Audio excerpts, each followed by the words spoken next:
People are always asking me, what is the difference between stage hypnosis and therapy? Gentlemen, all the way from the United Kingdom, it's Christina and Princess. Oh my goodness! Because yes, it's the same brain, maybe the same hypnotist, maybe the same state, but the purpose completely different. You know, I got hypnotised by a dog 2 weeks ago, so... How was that? What? Surreal. Obviously, one is entertainment and one is for therapy purposes. But the overlaps and the differences will completely change how you think about hypnosis. And I'll show you why stage requires a deeper state than therapy. Stay with me. Let's start with the similarities. Whether you're on a chair or on a stage, your brain slips into a dreamy focused zone where that critical chatter shuts down. Same state, same neurology. We also have suggestion. In stage, obviously suggestion is to do something funny. In hypnotherapy, the suggestion is more of a therapeutic nature. Reactions. Everybody has different reactions to hypnosis. On one end of the scale, we have people that go really quickly, whether that's on stage or in therapy.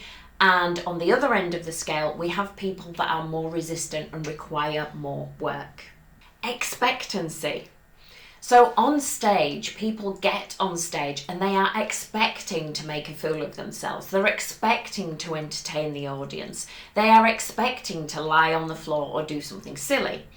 In therapy, however, people are expecting to get some kind of a result, to feel calm, to resolve an issue. Obviously, with hypnotherapy, you have more time with the client to do a longer induction. On stage, you need to get all of those people under as quickly as possible. So we use a group induction. Now, the differences are the purpose of stage is more about entertaining the audience. So everything's done quite slightly differently, whilst obviously looking after the people on stage and looking after their interests. The whole purpose is to entertain the audience. Whereas therapy is based around the client. So depth, this is where it gets interesting.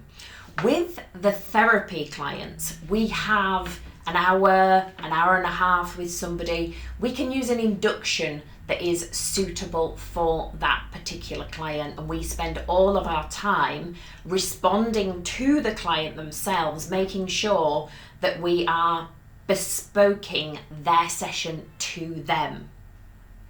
On stage, using one induction to suit everybody. The difference is social conditioning.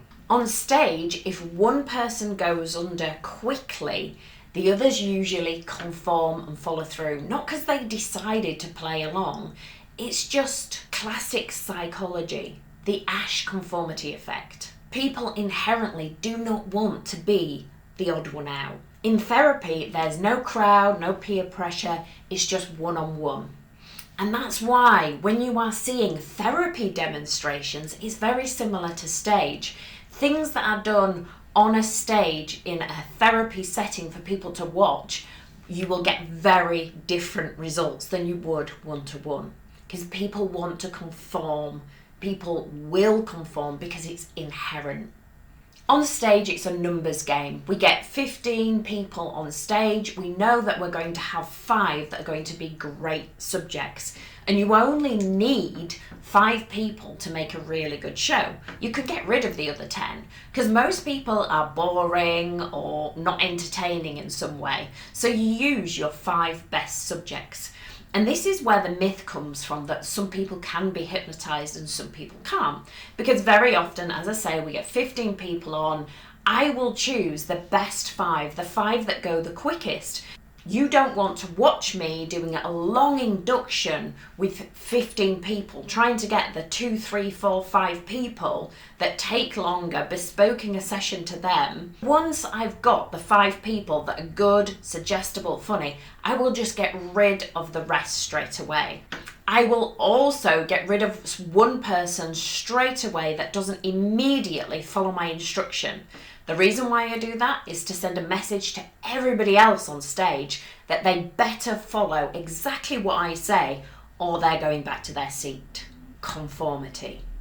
On stage, I start with small commands and watch how people follow them. Once they've followed the small commands, I will then give a bigger command and a bigger command.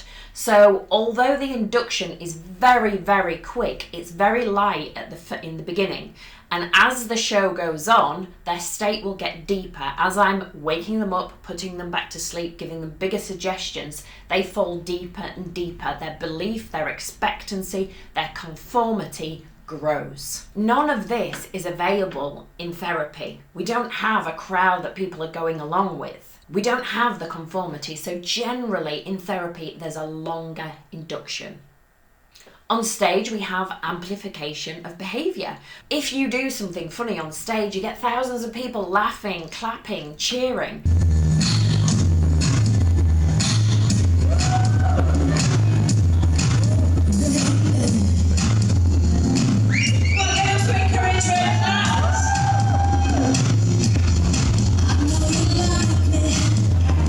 So during a stage show, I use pacing and authority with my voice to get people moving.